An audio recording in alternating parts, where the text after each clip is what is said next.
La historia del sacrificio de Jesús comienza en el año 33 después de su nacimiento, durante la Pascua judía en Jerusalén. Jesús ya había recorrido muchas ciudades predicando el amor, la fe y la salvación. Sanó enfermos, perdonó pecadores y anunció el reino de Dios, pero sus enseñanzas incomodaban a los líderes religiosos, quienes comenzaron a planear su arresto. En la noche de la Pascua, Jesús reunió a sus discípulos para una última cena. Mientras compartían el pan y el vino, Jesús les reveló que sería traicionado.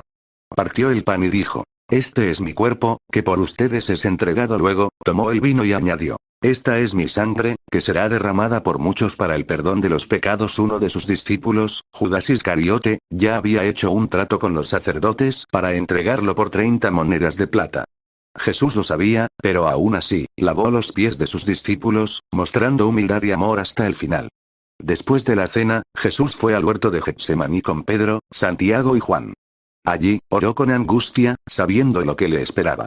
Su sudor caía como gotas de sangre, pero aún así, aceptó la voluntad de Dios. «Padre, si es posible, pasa de mí esta copa, pero no se haga mi voluntad, sino la tuya». En ese momento, Judas llegó con soldados y lo besó en la mejilla, señal para que lo arrestaran. Pedro intentó defender a Jesús con una espada, pero él le dijo: «Guarda tu espada. ¿No crees que puedo pedir a mi Padre legiones de ángeles?». Jesús fue llevado ante el sumo sacerdote Caifás, mientras sus discípulos huían llenos de miedo. Los sacerdotes lo acusaron de blasfemia y de proclamarse hijo de Dios. Durante el juicio, Pedro, quien horas antes había dicho que nunca lo negaría, lo negó 3 veces antes de que el gallo cantara, tal como Jesús le había advertido. Al amanecer, los sacerdotes llevaron a Jesús ante Poncio Pilato, el gobernador romano. Pilato no encontraba culpa en él, pero la multitud, manipulada por los líderes religiosos, gritaba pidiendo su muerte. Para calmar al pueblo, Pilato propuso liberar a Jesús o a un criminal llamado Barrabás. La gente eligió a Barrabás. Pilato ordenó que Jesús fuera azotado brutalmente con látigos de cuero con puntas de metal. Su espalda quedó desgarrada y ensangrentada. Luego, los soldados le pusieron una corona de espinas en la cabeza y una capa púrpura sobre sus heridas, burlándose de él. «Salve, rey de los judíos». Pero Jesús no respondió a sus insultos. Finalmente, Pilato cedió ante la presión y condenó a Jesús a la crucifixión. Jesús, débil y ensangrentado, fue obligado a cargar una pesada cruz de madera camino al Gólgota, el lugar de su ejecución. Jesús, debilitado por la tortura y la pérdida de sangre, fue obligado a cargar la cruz sobre sus hombros.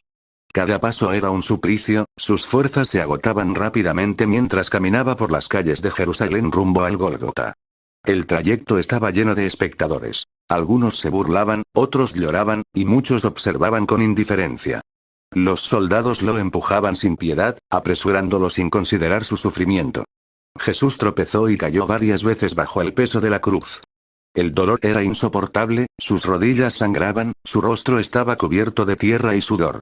En un momento, los soldados vieron que no podía continuar y obligaron a Simón de Cirene, un hombre que venía del campo, a cargar la cruz por él. Mientras avanzaba, Jesús vio a un grupo de mujeres que lloraban desconsoladas. Con un último esfuerzo, levantó la mirada y les dijo: «Hijas de Jerusalén, no lloren por mí. Lloren por ustedes y por sus hijos». Su mensaje era claro. Vendrían tiempos difíciles para aquellos que no creyeran en su sacrificio. Finalmente, Jesús llegó al Gólgota, también llamado lugar de la calavera. Allí, los soldados lo despojaron de sus vestiduras, dejando su cuerpo expuesto al sol ardiente y a las miradas de la multitud. Le ofrecieron vino mezclado con hiel, un líquido amargo que adormecía el dolor, pero Jesús lo rechazó. Lo colocaron sobre la cruz y, con martillazos brutales, perforaron sus manos y sus pies con clavos de metal, fijándolo al madero. El sonido del hierro atravesando la carne de Jesús resonó en el aire. Cada golpe era una nueva ola de dolor desgarrador. La cruz fue levantada y Jesús quedó suspendido entre el cielo y la tierra. Su cuerpo temblaba, su respiración era pesada y su rostro reflejaba el sufrimiento más profundo. A su lado fueron crucificados 2 ladrones, uno a su derecha y otro a su izquierda. Las burlas de los soldados y de la multitud no cesaban.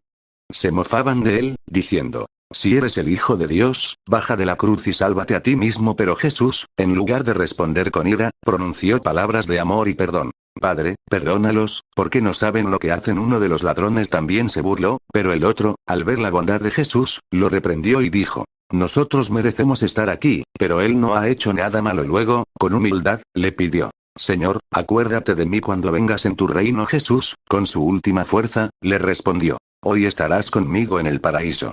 El dolor era insoportable, cada respiración era un esfuerzo. La piel de su espalda estaba destrozada, sus músculos ardían y su boca estaba seca. En medio de su agonía, Jesús exclamó: Dios mío, ¿por qué me has abandonado? Era el momento más oscuro, cuando cargó sobre sí todo el pecado del mundo.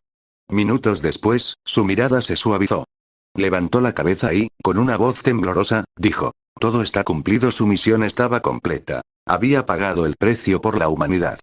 Con un último suspiro, pronunció sus últimas palabras: Padre, en tus manos encomiendo mi espíritu. Y entonces, Jesús inclinó la cabeza y murió. En el mismo instante en que Jesús entregó su espíritu, la tierra tembló violentamente, las rocas se partieron y el cielo se oscureció. En el templo de Jerusalén, el velo que separaba el lugar santísimo se rasgó en dos, desde arriba hasta abajo. Era una señal clara de que el sacrificio de Jesús había abierto el camino directo a Dios. El centurión romano que estaba vigilando la crucifixión, al ver lo ocurrido, exclamó con asombro: verdaderamente, este era el Hijo de Dios. Cuando llegó la noche, un hombre llamado José de Arimatea, un seguidor secreto de Jesús, pidió permiso a Pilato para llevarse su cuerpo. Con la ayuda de Nicodemo, lo envolvió en lienzos perfumados y lo colocó en una tumba nueva, excavada en la roca. Para asegurarse de que nadie robara el cuerpo, los líderes religiosos pidieron a Pilato que sellara la tumba y colocara guardias. Parecía el final. Al tercer día, justo cuando el sol comenzaba a salir, María Magdalena y otras mujeres fueron a la tumba para ungir el cuerpo de Jesús. Pero al llegar, encontraron algo inesperado. La piedra estaba removida y la tumba vacía. Mientras miraban con asombro, un ángel resplandeciente apareció y les dijo: no tengan miedo. ¿Por qué buscan entre los muertos al que vive? Jesús ha resucitado, tal como lo prometió. Las mujeres, llenas de emoción y temor, corrieron a contarle a los discípulos. Pero nadie podía creerlo. Más tarde, Jesús se apareció a María Magdalena y la llamó por su nombre. Ella, al reconocerlo, cayó de rodillas y exclamó: Maestro. Luego, Jesús se apareció a sus discípulos, caminó con ellos, comió con ellos y les mostró las marcas en sus manos y pies. Por 40 días, Jesús se apareció a muchas personas, más de 500 en total, confirmando que había vencido la muerte. Antes de ascender al cielo, les dio una última instrucción: vayan por todo el mundo y anuncien la buena noticia. Yo estaré con ustedes siempre, hasta el fin del mundo. Con estas palabras, Jesús ascendió al cielo, dejando la mayor esperanza para la humanidad. Su sacrificio trajo perdón, y su resurrección nos dio vida eterna. Jesús no murió en la cruz por casualidad. Fue el acto supremo de amor, el sacrificio que nos abrió la puerta a la salvación. Hoy, su victoria sigue viva. Su sacrificio nos dio vida, y su resurrección nos dio esperanza. Si esta historia te conmovió, compártela y suscríbete. Me ayudará.